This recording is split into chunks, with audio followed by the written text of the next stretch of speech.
আসসালামু আলাইকুম প্রিয় শিক্ষার্থীরা, আশা করি সবাই সুস্থ আছো। পদার্থবিজ্ঞান ক্লাসে তোমাদেরকে সবাইকে স্বাগতম জানাচ্ছি। প্রথমেই আমি আমার পরিচয় দিয়ে নিই। আমি মোস্তফা নাসরুল আজম, সহকারী অধ্যাপক, পদার্থবিজ্ঞান বিভাগ, রাজশাহী কলেজ, রাজশাহী। এর আগেও আমি একটা ক্লাস নিয়েছিলাম, সেটি ছিল পদার্থবিজ্ঞান দ্বিতীয় পত্রের প্রথম অধ্যায় তাপগতিবিদ্যা। আজকে একই অধ্যায়ের দ্বিতীয় ক্লাসটি আমরা শুরু করব।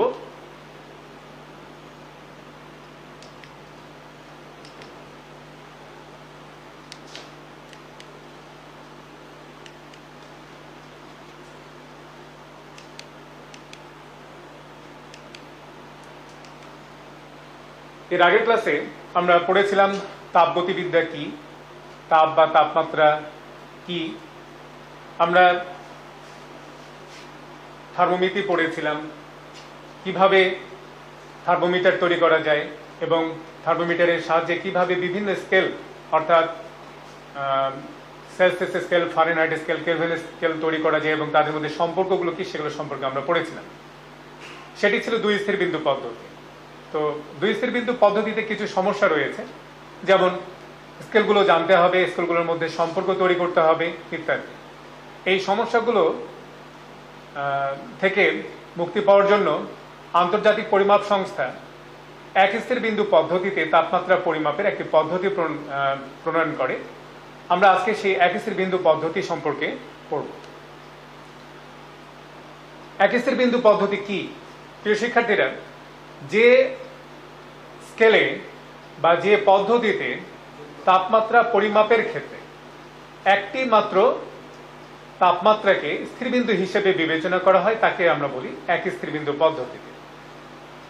এই পদ্ধতিতে তাপমাত্রা হিসাবে পানির তৈধবিন্দুর তাপমাত্রাকে স্থিরবিন্দু হিসেবে বিবেচনা করা হয় বা ব্যবহার করা হয়। এখন আমরা জানবো পানির স্থিরবিন্দু কি, আমরা এখন জানবো পানির ত্রৈধবিন্দু কি। শিক্ষার্থীরা, তোমরা স্ক্রিনে দেখতে পাচ্ছ, সংজ্ঞাটি দেয়া আছে। 4.58 মিলিমিটার পারদ চাপে যে তাপমাত্রায় বিশুদ্ধ পানি, বরফ ও জলীয় বাষ্প তাপীয় সাম্যে থাকে তাকে পানির ত্রৈধবিন্দু বলে। দেখা গেছে যে 273.16 কেলভিন বা প্রায় 0 ডিগ্রি সেলসিয়াস তাপমাত্রায় পানি, বরফ এবং জলীয় বাষ্প তাপীয় সাম্যাবস্থায় থাকে। এই জন্য এই তাপমাত্রাকেই পানির ত্রৈধবিন্দুর তাপমাত্রা বলা হয়। সুতরাং আমরা 273.16 কেলভিন তাপমাত্রাকে পানির ত্রৈধবিন্দু তাপমাত্রা হিসেবে গ্রহণ করছি এবং এই তাপমাত্রাকে স্থিরবিন্দু হিসেবে বিবেচনা করে এক স্থির বিন্দু পদ্ধতিতে তাপমাত্রা পরিমাপের যে পদ্ধতি প্রণয়ন করা হয়েছে একে আমরা বলছি এক স্থির বিন্দু পদ্ধতি। এখন তাপমিতিক পদার্থের তাপমাত্রা পদার্থের তাপমিতিক ধর্মের সমানুপাতিক। আমি আবারও বলছি, তাপমিতিক পদার্থের তাপমাত্রা পদার্থের তাপমিতিক ধর্মের সমানুপাতিক। এই সূত্রানুসারে আমরা যদি ধরে নিই যে কোনো একটি বস্তুর তাপমাত্রা আমরা নির্ণয় করতে চাই, যেটির তাপমাত্রা হচ্ছে টি। পানির ত্রৈধবিন্দুর তাপমাত্রাকে আমরা টিআর হিসাবে ধরে নিচ্ছি। নির্ণয় তাপমাত্রায় অর্থাৎ টি তাপমাত্রায় কোন একটি তাপমিতিক ধর্মের মান যদি এক্স হয় এবং পানির ত্রৈধবিন্দুর তাপমাত্রায় যদি তাপমিতিক ধর্মের মান এক্স টিআর হয়, তাহলে আমরা যে জানলাম কোন তাপমাত্রা তাপমিতিক ধর্মের সমানুপাতিক, সে অনুসারে আমরা লিখতে পারি যে টি প্রপোর্শনাল টু এক্স। সেখান থেকে আমরা লিখতে পারি T is equal to B X. এখানে বি একটি সমানুপাতিক ধ্রুবক। আবার পানির ত্রৈধবিন্দুর তাপমাত্রায় যদি তাপমিতিক ধর্ম এক্স টিআর হয়ে থাকে, তাহলে সেক্ষেত্রে আমরা লিখতে পারি T TR proportional to X TR এবং সেই অনুসারে লিখতে পারি T TR is equal to B X TR. এখানে বি একটি সমানুপাতিক ধ্রুবক। এবার আমরা যদি 4 নম্বর সমীকরণকে 5 নম্বর সমীকরণ দ্বারা ভাগ দিই, তাহলে আমরা সেক্ষেত্রে পাচ্ছি T TR is equal to X by X TR. সেখান থেকে আমরা এই সমীকরণটি পাচ্ছি, 6 নম্বর সমীকরণটি পাচ্ছি। এটি হচ্ছে এক স্থির বিন্দু পদ্ধতিতে তাপমাত্রা পরিমাপের মূলনীতি। তাহলে আমরা এক স্থির বিন্দু পদ্ধতিতে তাপমাত্রা পরিমাপের যে মূলনীতি পেলাম, যে সমীকরণটি আমরা পেলাম সেটা হচ্ছে T is equal to T TR into X by X TR. এখানে তাপমাত্রা যে এককে পরিমাপ করা হবে সেটি হচ্ছে কেলভিন একক। সুতরাং এই পদ্ধতিতে নির্ণয় তাপমাত্রা সবসময় কেলভিন এককে প্রকাশিত হবে। সুতরাং এই জন্য আমরা এখানে কে লিখছি বা কেলভিন। আমরা পানির তৈধবিন্দুর তাপমাত্রা আমরা জানি 273.16 এবং এখানে যে তাপনীতিক পদার্থ বা ধর্মের থার্মোমিটার তৈরি করা হবে সেই তাপনীতিক ধর্মের সেটি যদি চাপ হয় সেখানে এক্স এর পরিবর্তে আমরা পি ব্যবহার করব, সেটি যদি আয়তন হয় তাহলে সেক্ষেত্রে আমরা ভি ব্যবহার করব, রোধ হলে এক্স বা এক্স এর পরিবর্তে আমরা আর ব্যবহার করব। সুতরাং সাধারণভাবে আমরা শুধুমাত্র এটাকে এক্স বা এবং এক্স টি আর ব্যবহার করছি। তো শিক্ষার্থীরা এটি হচ্ছে আমাদের এক স্থির বিন্দু পদ্ধতিতে তাপমাত্রা পরিমাপের মূলনীতি বা সমীকরণ। আমরা এবার এই পদ্ধতিতে আমরা অঙ্ক করব, আমরা দেখব কিভাবে এটি প্রয়োগ করা যায়। শিক্ষার্থীরা তোমাদের স্ক্রিনে তোমরা প্রথমেই দেখতে পাচ্ছ যে 1 নম্বর অঙ্ক। আমি অঙ্কটি পড়ছি। একটি প্লাটিনাম রোধ থার্মোমিটারের সাহায্যে পানির ত্রৈধ বিন্দুতে রোধ 6.7 ওহম এবং কক্ষ তাপমাত্রায় রোধ 7.5 ওহম পাওয়া যায়। রোধ থার্মোমিটারের কক্ষের তাপমাত্রা কত হবে?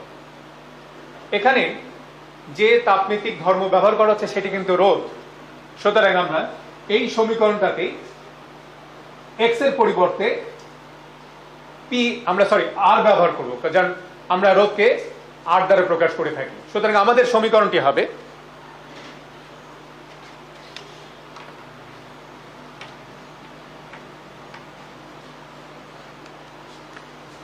এটির পরিবর্তে আমরা লিখব টি ইজ ইকুয়াল টু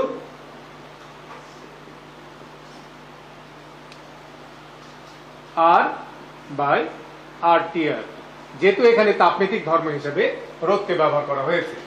এখন আমরা দেখছি আমাদের কি কি দেয়া আছে। পানির ত্রৈধ বিন্দুতে রোধের মান 6.7 ওহম, অর্থাৎ আমাদের এখানে দেয়া আছে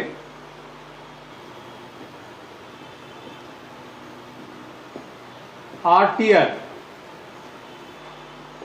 6.7 ওহম, 6.7 ওহম। কক্ষ তাপমাত্রায় অর্থাৎ যে তাপমাত্রা আমরা নির্ণয় করতে চাই সেই তাপমাত্রায় রোধের মান 7.5 ওহম, অর্থাৎ এক্ষেত্রে আমাদের আর ইজ ইকুয়াল টু 7.5 ওহম। আমরা এই মানগুলো যদি এই সমীকরণে বসিয়ে দিই আমরা লিখতে পারি বা নির্ণয় তাপমাত্রা টি ইজ ইকুয়াল টু, অর্থাৎ কক্ষের তাপমাত্রা আমরা নির্ণয় করতে চাই,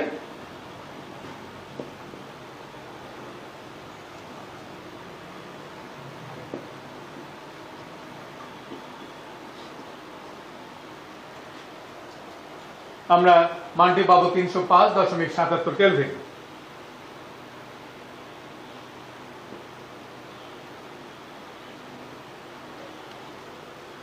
এভাবেই আমরা এক স্থির বিন্দু পদ্ধতিতে যে কোনো তাপমাত্রা নির্ণয় করতে পারি। শিক্ষার্থীরা আবার আমরা 2 নম্বর অঙ্কটির দিকে খেয়াল করি। এখানে বলা হচ্ছে যে একটি স্থির আয়তন গ্যাস থার্মোমিটারে পানির ত্রৈধ বিন্দুতে গ্যাসের চাপ 2.5 × 10⁴ নিউটন পার মিটার স্কয়ার এবং একটি উষ্ণ তরলে গ্যাসের চাপ 4 × 10⁴ নিউটন পার মিটার স্কয়ার প্রদর্শন করে। এ তরলটির তাপমাত্রা কত? এখানে আমরা দুটি তাপনীতিক ধর্মের কিন্তু উল্লেখ দেখতে পাচ্ছি অঙ্কটিতে, একটি হচ্ছে আয়তন এবং আরেকটি হচ্ছে চাপ। কিন্তু প্রথমে বলা হচ্ছে স্থির আয়তন, অর্থাৎ আয়তনকে এক্ষেত্রে স্থির রাখা হয়েছে এবং সেক্ষেত্রে পরিবর্তন হচ্ছে চাপ ধর্মটি। সুতরাং আমাদের আসলে মূলত এটি একটি চাপ থার্মোমিটারের কথাই বলা হচ্ছে। 2 নম্বর অঙ্কে আমাদের যে থার্মোমিটারের কথা বলা হচ্ছে এটি একটি চাপ থার্মোমিটার। এবং এখানে একইভাবে তাহলে আমরা এক স্থির বিন্দু পদ্ধতিতে এই অঙ্কে আমরা ওই তরলের তাপমাত্রা বের করতে পারি। তো আমরা এখানে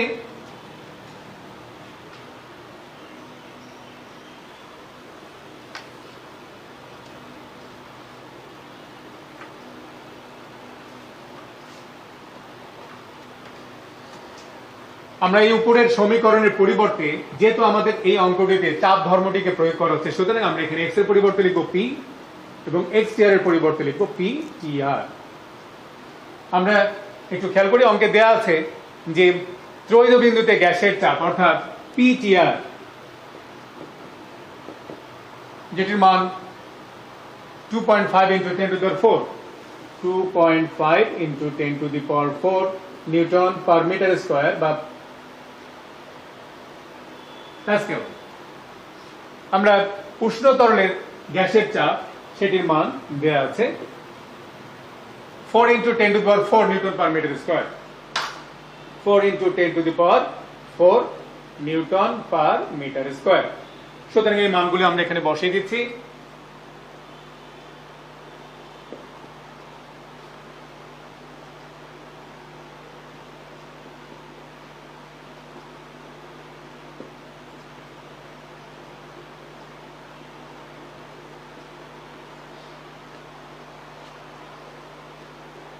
আমরা উত্তর পাবো 437।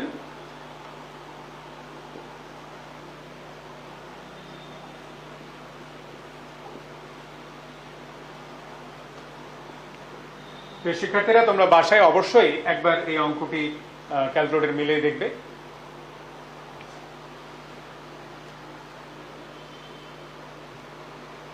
এবার আমরা তাপগতিবিদ্যার কয়েকটি গুরুত্বপূর্ণ ধারণা সম্পর্কে আলোচনা করব। প্রথমে আমরা আলোচনা করতে চাই সিস্টেম ও পরিবেশ। সিস্টেম জড়জগতের যে নির্দিষ্ট অংশ পরীক্ষা নিরীক্ষার জন্য বিবেচনা করা হয় তাকেই বলা হয় সিস্টেম। আমরা যখন তাপ বা তাপগতিবিদ্যা সংক্রান্ত আলোচনায় যদি আমরা একটি গ্যাস সহ পরিপূর্ণ একটি সিলিন্ডারকে, গ্যাসপূর্ণ একটি সিলিন্ডারকে বিবেচনা করি, তাহলে এখানে এই গ্যাসপূর্ণ সিলিন্ডারটি হয়ে যাবে একটি সিস্টেম। আর এই সিলিন্ডারের যা বাইরে যা কিছু থাকবে সেটি হবে পরিবেশ বা পরিপার্শ্ব। সুতরাং আমরা যখনই, যেমন আমরা যদি আলোচনার ক্ষেত্রে আমরা একটি জড়জগতের যে কোনো নির্দিষ্ট অংশের কথা বলা হচ্ছে, অর্থাৎ সেক্ষেত্রে আমরা যদি তাপ সংক্রান্ত আলোচনায় যদি একটি কক্ষের বায়ুর চাপ, আয়তন, তাপমাত্রা ইত্যাদি সংক্রান্ত আলোচনা করি, সেক্ষেত্রে ওই বায়ুপূর্ণ কক্ষটি কিন্তু হয়ে যাবে একটি সিস্টেম এবং এই কক্ষের সঙ্গে যা কিছু থাকবে সেটি হবে পরিবেশ। সিস্টেম 3 প্রকার। শিক্ষার্থীরা তোমরা তোমাদের স্ক্রিনে দেখতে পাচ্ছ যে সিস্টেম 3 প্রকার: উন্মুক্ত সিস্টেম, বদ্ধ সিস্টেম এবং বিচ্ছিন্ন সিস্টেম।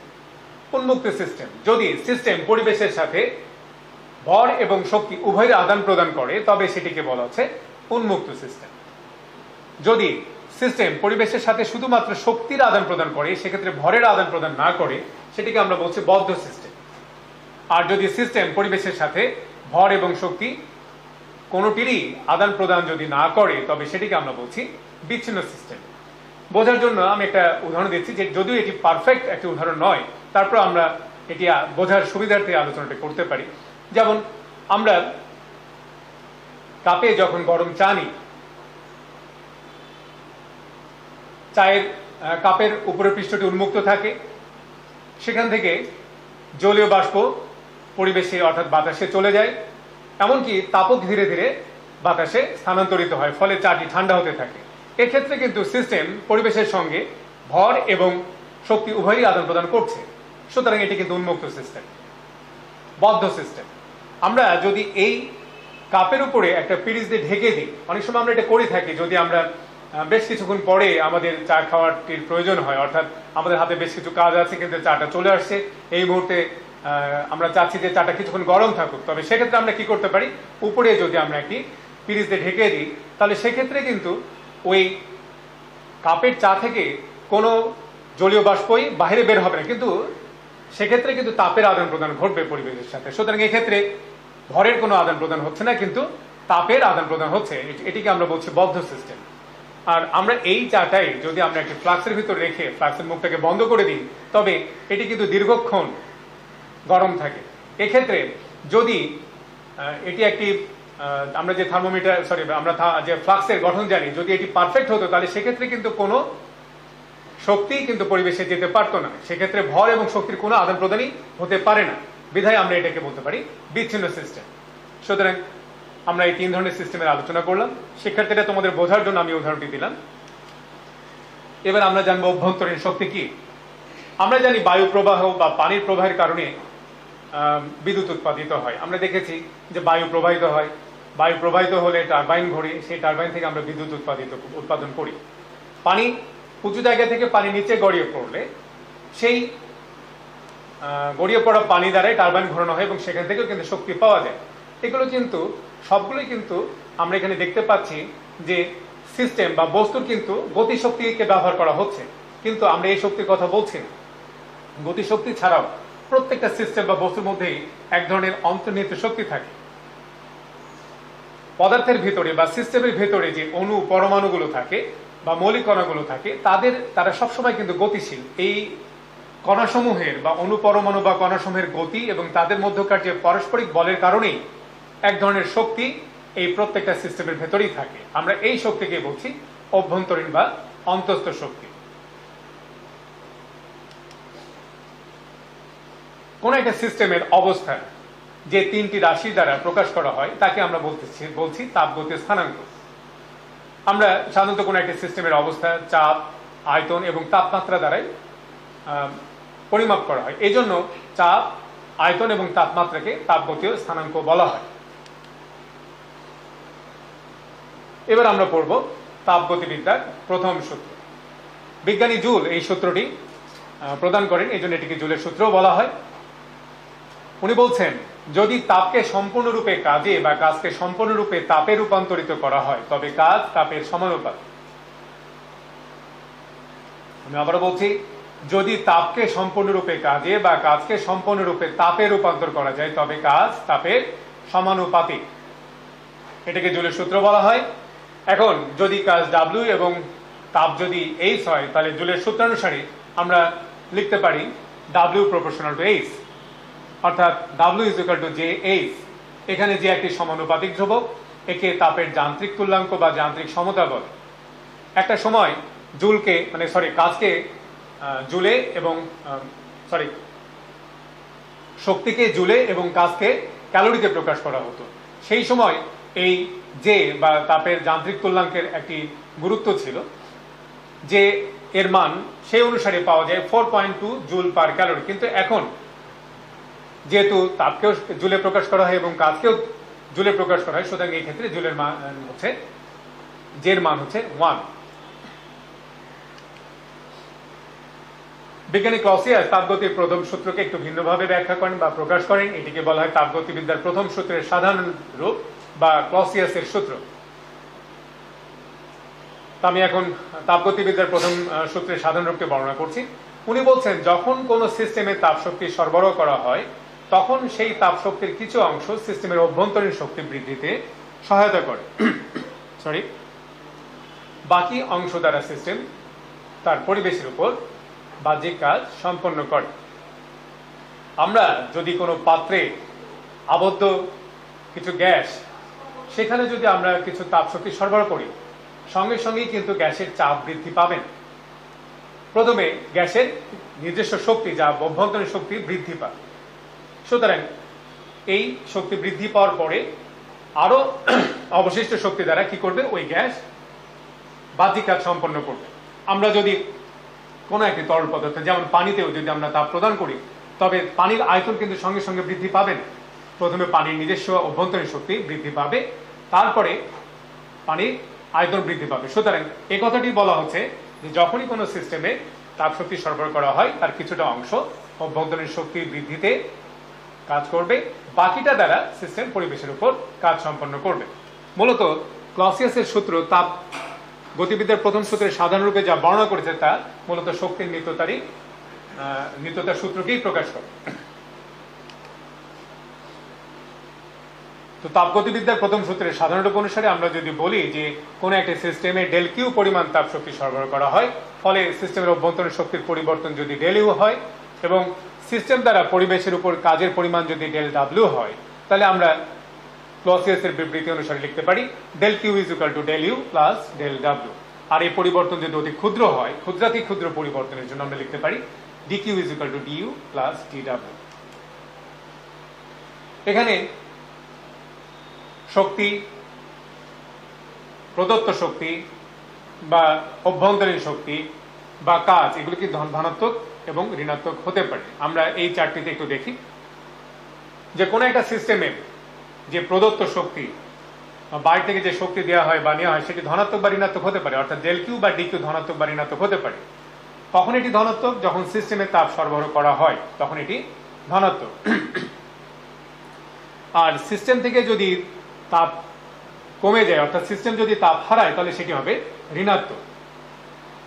কোন সিস্টেমের অভ্যন্তরীণ শক্তি যদি বৃদ্ধি পায় তাহলে সেক্ষেত্রে ডেল ইউ বা ডি ইউ ধনাত্মক, আর সিস্টেমের অভ্যন্তরীণ শক্তি যদি হ্রাস পায় তবে সেক্ষেত্রে ডেল ইউ বা ডি ইউ ঋণাত্মক। সিস্টেম কর্তৃক কাজ যদি সম্পাদিত হয়, অর্থাৎ সিস্টেম যদি পরিবেশের উপর কাজ সম্পাদন করে তবে সেক্ষেত্রে ডেল ডাব্লিউ বা ডি ডাব্লিউ ধনাত্মক, আর সিস্টেম এর উপরে যদি কাজ সম্পাদিত হয় তাহলে সেক্ষেত্রে ডেল ডাব্লিউ বা ডি ডাব্লিউ ঋণাত্মক। এটি গুরুত্বপূর্ণ একটা বিষয়, শিক্ষার্থীরা এটা মনে রাখতে হবে, কারণ অঙ্কগুলি করার ক্ষেত্রে আমরা এই বিষয়গুলো মাথায় রাখতে হবে। আমরা এবার আবার কিছু অঙ্ক করব। প্রথমে আমরা দেখতে পাচ্ছি 1 নম্বর অঙ্ক। শিক্ষার্থীরা তোমরা তোমাদের স্ক্রিনে দেখতে পাচ্ছ 1 নম্বর অঙ্ক। এখানে বলা হচ্ছে কোন সংস্থা পরিবেশ থেকে 800 জুল তাপ শক্তি শোষণ করায় এর অন্তঃস্থ শক্তি 500 জুল বৃদ্ধি পেল। সংস্থা কর্তৃক পরিবেশের উপর সম্পাদিত কাজের পরিমাণ নির্ণয় করে। তো আমরা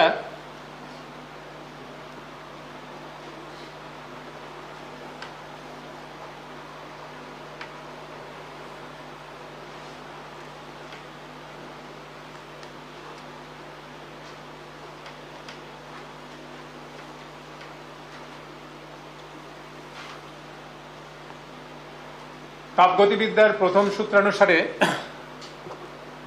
কিংবা তাপগতিবিদ্যার যে সাধারণ রূপ সেই সূত্রানুসারে আমরা লিখতে পারি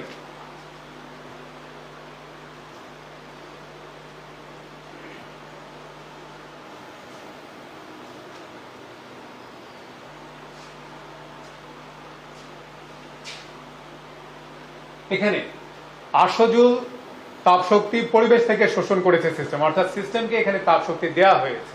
সুতরাং এক্ষেত্রে ডেল কিউ অর্থাৎ প্রদত্ত শক্তি ধনাত্মক। তাহলে আমাদের অঙ্কে দেয়া আছে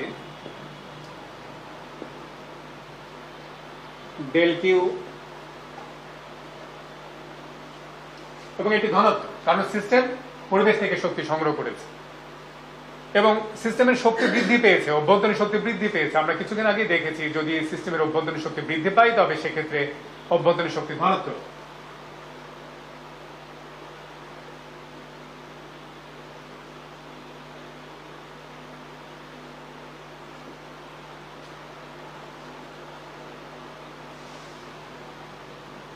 সুতরাং আমাদের কাজের পরিমাণ বের করতে বলা হয়েছে। আমরা এবার এই সূত্রে মানগুলি বসিয়ে দিই বা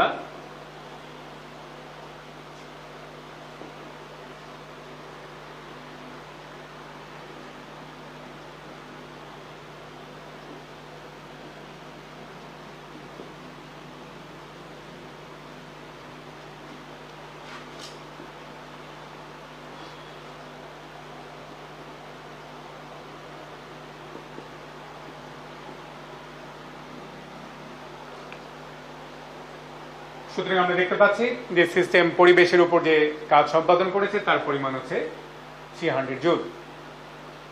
এবার আমরা দ্বিতীয় অঙ্কটি দেখব। স্বাভাবিক চাপে 100 মিটার কিউব আয়তনের একটি গ্যাস 5 × 10⁵ জুল তাপ দিলে গ্যাসের আয়তন 100.2 মিটার কিউব হয়। ওই গ্যাসের কৃত কাজের মান নির্ণয় করো।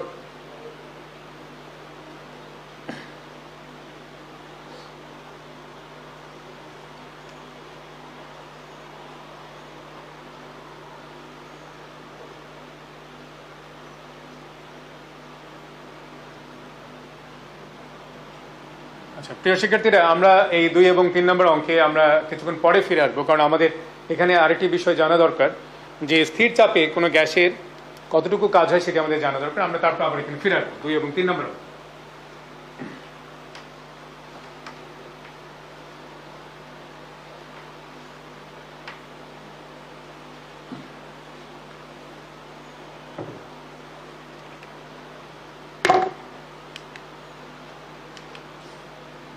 এবার আমরা দেখব তাপগতীয় প্রক্রিয়া কি। যে প্রক্রিয়ায় কোনো সিস্টেমের অবস্থার অর্থাৎ তাপগতীয় স্থানাঙ্কের পরিবর্তন ঘটে তাকে আমরা বলছি তাপগতীয় প্রক্রিয়া। অর্থাৎ তাপগতীয় স্থানাঙ্ক আমরা জানি পি, ভি এবং টি, এই তিনটি হচ্ছে তাপগতীয় স্থানাঙ্ক। যে প্রক্রিয়ায় কোনো সিস্টেমের এই স্থানাঙ্কগুলির মানের পরিবর্তন হয় তাকে আমরা বলছি তাপগতীয় প্রক্রিয়া। এই তাপগতীয় প্রক্রিয়া বেশ কয়েক প্রকার হতে পারে, তবে আমরা প্রধানত এখানে দেখছি 4 প্রকার। প্রথমে আলোচনা করব আমরা এই 4 প্রকারের যে প্রকারভেদগুলো আছে: সমচাপ প্রক্রিয়া, সম আয়তন প্রক্রিয়া, সমোষ্ণ প্রক্রিয়া এবং রুদ্ধতাপীয় প্রক্রিয়া। প্রথমে আমরা সমচাপ প্রক্রিয়ায় আলোচনা করব। সমচাপ প্রক্রিয়া, যে তাপগতীয় প্রক্রিয়ায় কোনো সিস্টেমের আয়তনের পরিবর্তন হয় কিন্তু চাপের পরিবর্তন হয় না তাকে আমরা বলছি সমচাপ প্রক্রিয়া। অর্থাৎ এখানে চাপ স্থির রেখে আয়তনের পরিবর্তন হবে, তাপমাত্রার পরিবর্তন হতে পারে, কিন্তু তাকে আমরা বলছি সমচাপ প্রক্রিয়া।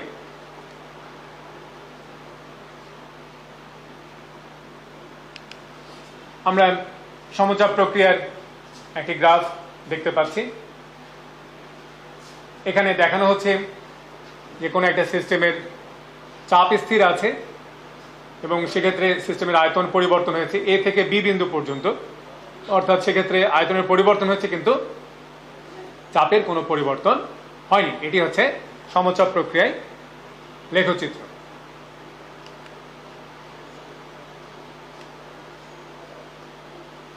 তো শিক্ষার্থীরা, তোমরা একটি চিত্র দেখতে পাচ্ছ। এখানে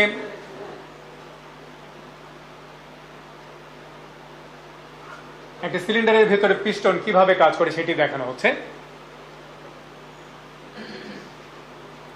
আমরা এরকমই একটি সিলিন্ডার, পিস্টন যুক্ত একটি সিলিন্ডারের কথা বিবেচনা করছি। শিক্ষার্থীরা, তোমরা দেখতে পাচ্ছ যে প্রথমেই আমরা একটি গ্যাসপূর্ণ পিস্টন যুক্ত সিলিন্ডার আমরা দেখছি চিত্রে, যে গ্যাসের চাপ পি, অর্থাৎ পিস্টনের তলার উপর গ্যাস যে পরিমাণ চাপ প্রয়োগ করে তার পরিমাণ হচ্ছে পি। আমরা পিস্টনটির তলার ক্ষেত্রফল ধরে নিচ্ছি এ। সুতরাং পিস্টনটির উপরে গ্যাসের যে বল সেটি হচ্ছে পি এ। এক্ষেত্রে গ্যাসের প্রাথমিক আয়তন হচ্ছে ভি। এবার চাপ স্থির রেখে আমরা পিস্টনটিকে খুব সামান্য পরিমাণ সরিয়ে নিলাম, যেটা আমরা বলছি ডিএক্স পরিমাণ সরিয়ে নিলাম, ফলে গ্যাসের আয়তন বৃদ্ধি পাবে। কিন্তু এই প্রক্রিয়ায় আমরা ধরে নিচ্ছি যে এখানে গ্যাসের চাপ স্থির থাকে। তোমরা দেখতে পাচ্ছ চিত্রে নিচে ডট ডট দিয়ে যেটা দেখানো হচ্ছে সেটি হচ্ছে পিস্টনের পূর্ব অবস্থান এবং পরবর্তী অবস্থান সেটি উপরে দেখানো হচ্ছে। ফলে পিস্টনের এইটুকু অংশের পরিবর্তনের ফলে গ্যাসের যে আয়তন বৃদ্ধি পাবে তার পরিমাণ হচ্ছে এ ইন্টু ডি। অর্থাৎ এখানে ডির পরিবর্তে আমরা ডিএক্স ধরছি। আমরা এবার একটু সংখ্যায় চলে যাই। আমরা দেখতে পাচ্ছি যে পিস্টনের প্রস্থচ্ছেদের ক্ষেত্রফল এ, গ্যাসের মোট চাপ পি, গ্যাস কর্তৃক পিস্টনের উপর প্রযুক্ত বল পি এ। এখন চাপ স্থির রেখে পিস্টনটিকে যদি ডিএক্স পরিমাণ সরানো হবে কাজের পরিমাণ হবে এফ ডিএক্স। আর যেহেতু F is equal to P A, সুতরাং আমরা এক্ষেত্রে লিখতে পাচ্ছি পি এ ইন্টু ডিএক্স। অর্থাৎ এক্ষেত্রে এ এবং ডিএক্স, এ ইন্টু ডিএক্স সমান সমান ক্ষুদ্র আয়তন ডিভি। সুতরাং আমরা লিখতে পারছি D W is equal to P EV. অর্থাৎ আমরা স্থির চাপে ক্ষুদ্র পরিবর্তনের জন্য কৃত কাজ ডি ডাব্লিউ ইজিক্যাল টু লিখতে পাচ্ছি পি ডিভি। এবং এই অনুসারে আমরা তাপগতিবিদ্যার প্রথম সূত্রের সাধারণ রূপকে লিখতে পারি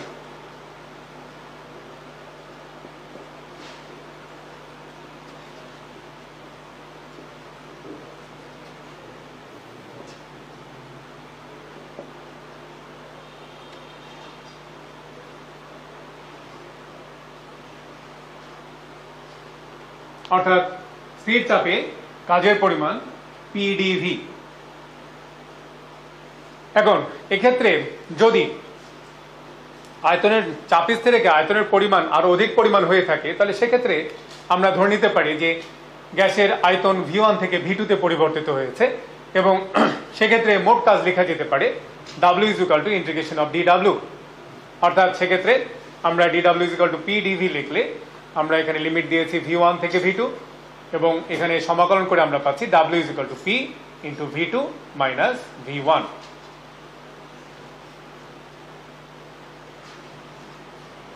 তো শিক্ষার্থীরা, আমরা এবার আবার এসে অঙ্কে চলে যাব। আমরা যেটা ছেড়ে এসেছিলাম, আমাদের এইটুকু জানার জন্যই যে মূলত যে স্থির চাপে কোনো গ্যাসের কৃত কাজ DW = PdV, অর্থাৎ তাপগতিবিদ্যার প্রথম সূত্রের সাধারণত এই অভাবেও লেখা যায়।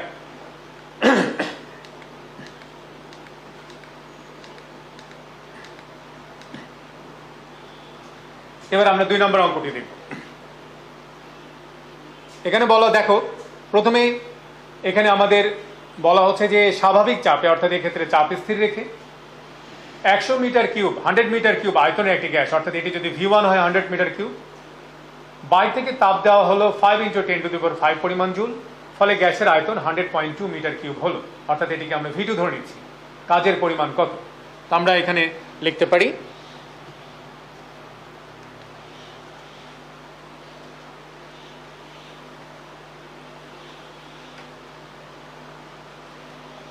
আমরা জানলাম কাজ DW বা del W P del V বা del W = P V2 - V1 দেয়া আছে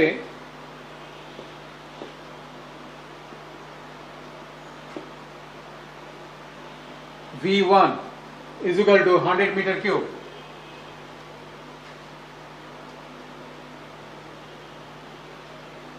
V2 আমাদের দেয়া আছে 100.2 মিটার কিউব।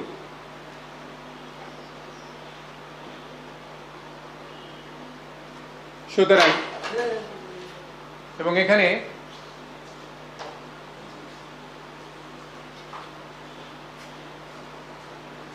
স্বাভাবিক চাপ, অর্থাৎ এক বায়ুমণ্ডলীয় চাপের কথা বলা হয়েছে।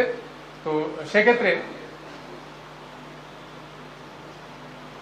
আমাদের এখানে কাজের পরিমাণ বের করতে বলা হয়েছে। তো আমরা এখানে কোন একটা সিস্টেমে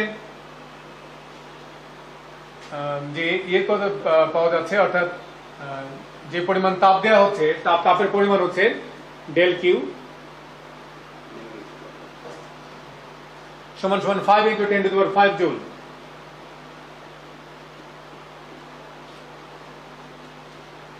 সুতরাং তাপগতিবিদ্যার প্রথম সূত্রের সাধারণ সূত্রাংশ আমরা লিখতে পারি ডেল কিউ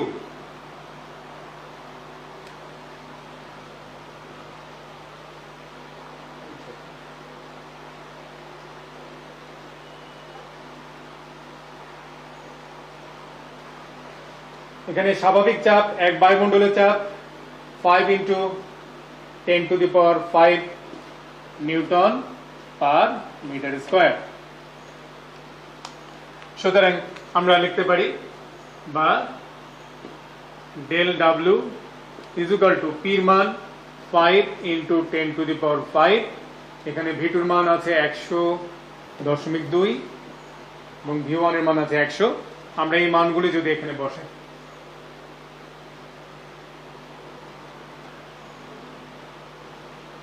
আমি এখানে ভুল লিখেছি, 1.013 × 10⁵। স্বাভাবিক চাপ 1.013।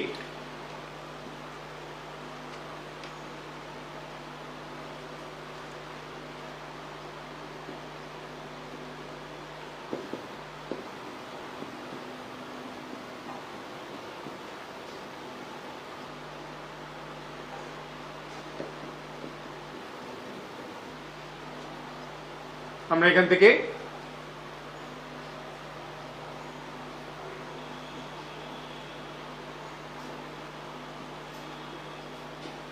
কাজের পরিমাণ পেতে পারি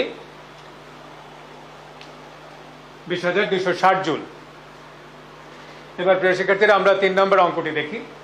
বলা হচ্ছে পিস্টনযুক্ত একটি সিলিন্ডারে কিছু গ্যাস আবদ্ধ আছে, গ্যাসের চাপ 400 প্যাসকেল। এ স্থির রেখে সিস্টেম ধীরে ধীরে 800 জুল তাপশক্তি সরবরাহ করায় 1200 জুল কাজ সম্পাদিত হয়।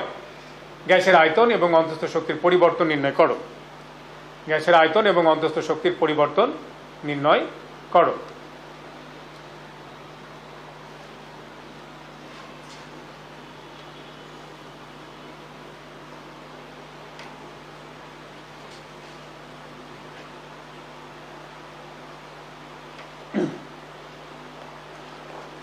প্রিয় শিক্ষার্থীরা, আমরা দেখি এখানে প্রথমেই আমাদের দেয়া আছে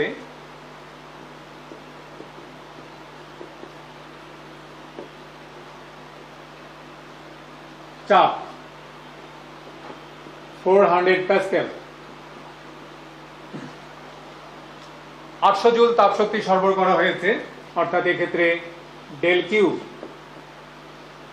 এটি ধনাত্মক হবে কারণ সিস্টেমে তাপশক্তি দেওয়া হয়েছে। আর 1200 জুল কাজ সম্পাদিত হয়েছে, অর্থাৎ সিস্টেম এখানে কাজ সম্পাদন করেছে, সুতরাং এখানে ডেল ডাব্লিউ হবে ধনাত্মক এবং সেটি হবে 1200 জুল। এবার আমরা প্রথমে বের করব যে গ্যাসের আয়তন এর পরিবর্তন কত। আমরা জানি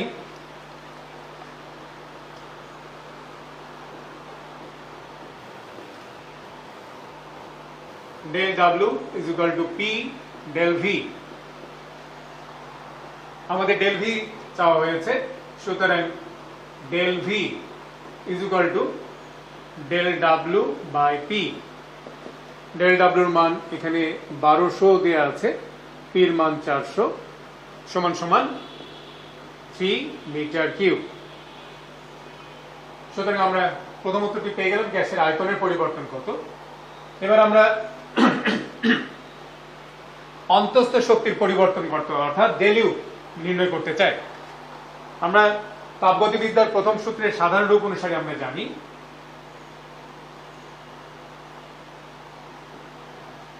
del Q is equal to del U plus del W. আমাদের ডেল ইউ বের করতে হবে, বা del U is equal to del Q এখানে দেওয়া আছে 800, ডেল ডাব্লিউর মান আছে 1200 সমান সমান আমরা পাচ্ছি,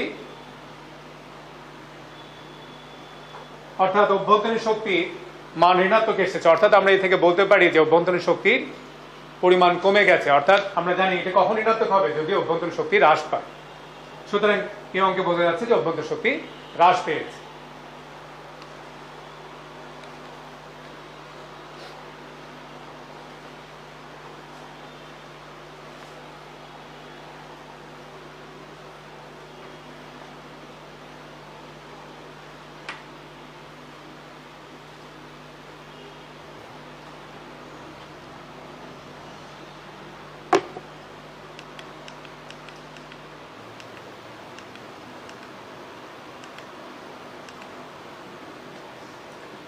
এবার আমরা দেখব সম আয়তন প্রক্রিয়া। আমরা এর আগে জানলাম সমচাপ প্রক্রিয়া, এবং সমচাপ প্রক্রিয়ায় আমরা দেখলাম যে যে চাপ স্থির রেখে যে কাজ হয় সে কাজের পরিমাণ হচ্ছে dW is equal to P dV বা del W is equal to P del V। যাই হোক, এবার আমরা দেখব সমায়তন প্রক্রিয়া। সমায়তন প্রক্রিয়ায় বলা হচ্ছে যে তাপগতীয় প্রক্রিয়ায় কোনো সিস্টেমের চাপের পরিবর্তন হয় কিন্তু আয়তনের পরিবর্তন হয় না, তাকে সমায়তন প্রক্রিয়া বলে। অর্থাৎ যে তাপগতীয় প্রক্রিয়ায় কোনো সিস্টেমের আয়তনের পরিবর্তন হয় না তাকে বলা হয় সম আয়তন প্রক্রিয়া, অর্থাৎ এক্ষেত্রে আয়তনের পরিবর্তন শূন্য। তো আমরা যদি তাপগতিবিদ্যার প্রথম সূত্রের সাধারণ রূপে লিখি, অর্থাৎ dq is equal to du plus dw, বা dq is equal to du plus p dv। যেহেতু সম আয়তন প্রক্রিয়ায়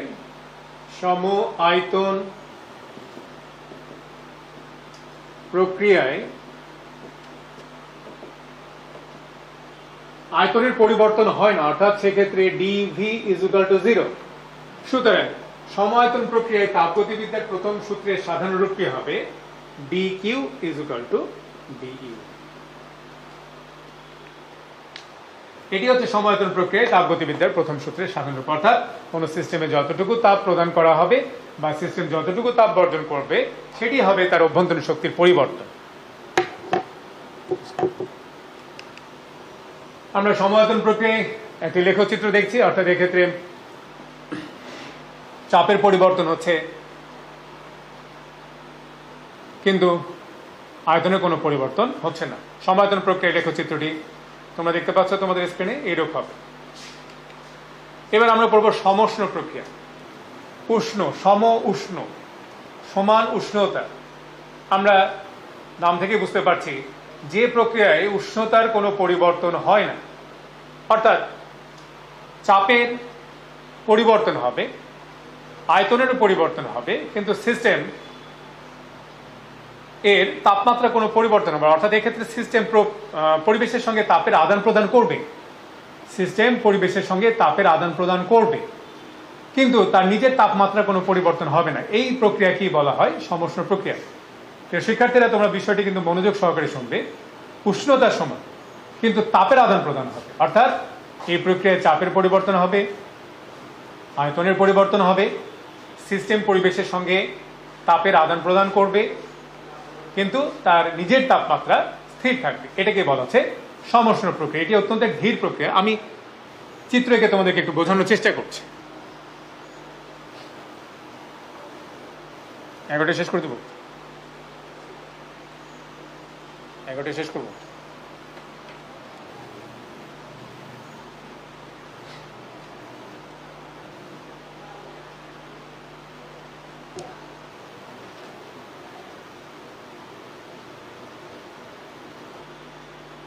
আমরা পিস্টন যুক্ত একটা সিলিন্ডার বিবেচনা করছি।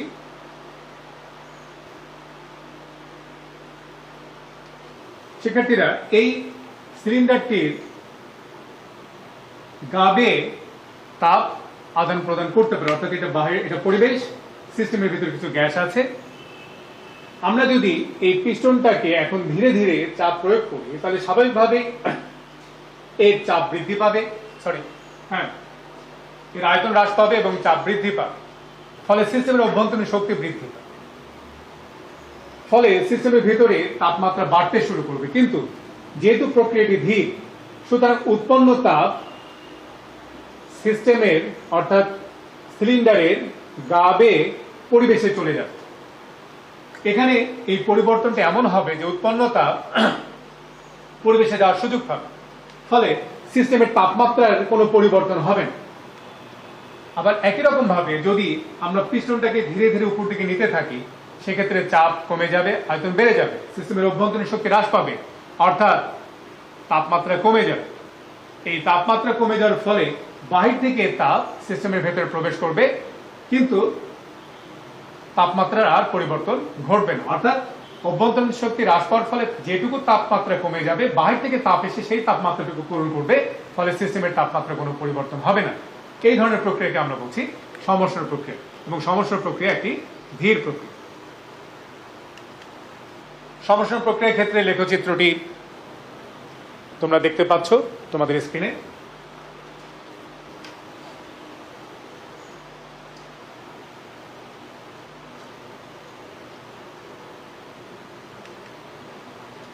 আমরা আগে বলেছি যে সমউষ্ণ প্রক্রিয়া ধীর, এবং এক্ষেত্রে সিস্টেম এর তাপমাত্রার কোনো পরিবর্তন হয় না।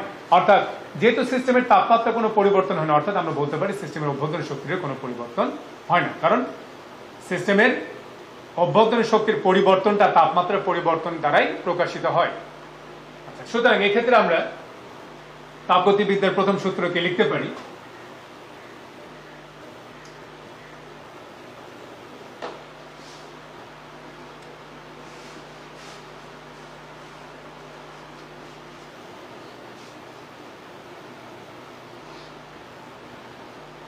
এখন সমউষ্ণ প্রক্রিয়ায়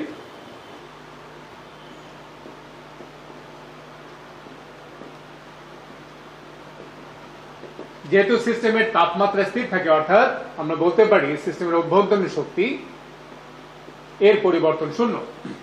সুতরাং সমষ্ণ প্রক্রিয়ায় তাপগতিবিদ্যার প্রথম সূত্রের সাধারণ রূপটি হচ্ছে dq = d। এটি হচ্ছে সমষ্ণ প্রক্রিয়া তাপগতিবিদ্যার প্রথম সূত্রের সাধারণ রূপ।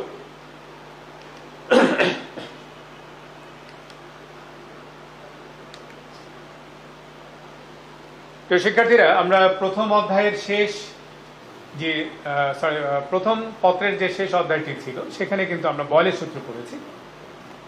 সেখানে কিন্তু তাপমাত্রা স্থির রেখে চাপ এবং আয়তনের মধ্যে যে সম্পর্ক সেটি হচ্ছে বয়লের সূত্র। আমাদের সমষ্ণ প্রক্রিয়া কিন্তু একই কথাই বলা হচ্ছে, অর্থাৎ তাপমাত্রা স্থির রেখে চাপ এবং আয়তনের পরিবর্তন। তো সেক্ষেত্রে আমরা বলতে পারি যে বয়লের সূত্রটি মূলত সমষ্ণ প্রক্রিয়ার সূত্র। সুতরাং সে অনুসারে আমরা লিখতে পারি বয়লের সূত্র অনুসারে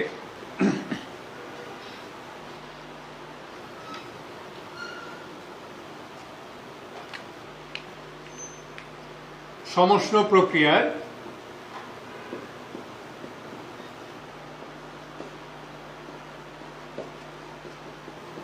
সমীকরণ বলের সূত্র অনুসারে আমরা লিখতে পারি PV = ধ্রুবক।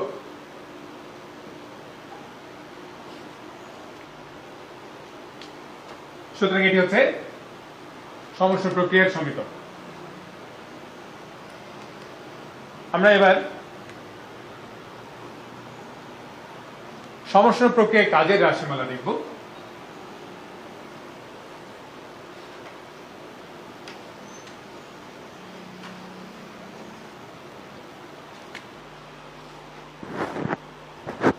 সমষ্ণ প্রক্রিয়ার ক্ষেত্রে আমরা লিখতে পারি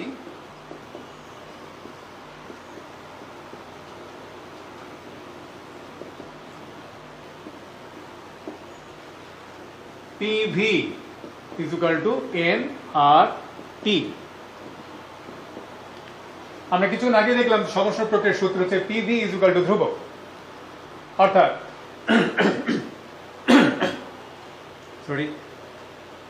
অর্থাৎ ডান দিকে এগুলো সবগুলো কনস্ট্যান্ট, অর্থাৎ যেহেতু T কনস্ট্যান্ট, সমষ্ণ প্রক্রিয়ার ক্ষেত্রে T কনস্ট্যান্ট, R কনস্ট্যান্ট এবং মোল সংখ্যা যদি নির্দিষ্ট হয় তাহলে আমরা লিখতে পারি এটি ধ্রুব সংখ্যা। সুতরাং সেক্ষেত্রে সমষ্ণ প্রক্রিয়ার ক্ষেত্রে আমরা এটি লিখতে পারি। এখন কাজ W =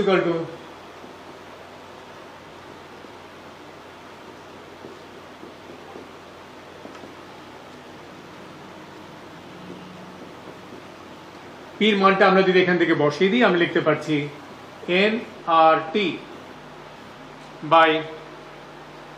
v/dv। আমরা n, r এবং t তিনটাকে আমরা ধ্রুব সংখ্যা হিসেবে বাইরে নিয়ে আসলাম, তিনটি কনস্ট্যান্ট রাশি।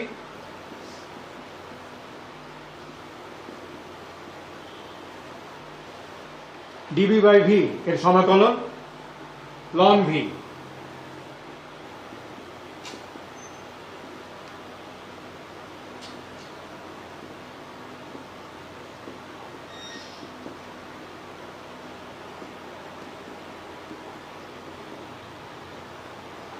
আমরা যদি লিমিটগুলোর মান বসিয়ে দিই আমরা পাচ্ছি, সুতরাং আমরা সমষ্ণ প্রক্রিয়ায় কাজের সমীকরণ পাচ্ছি nRT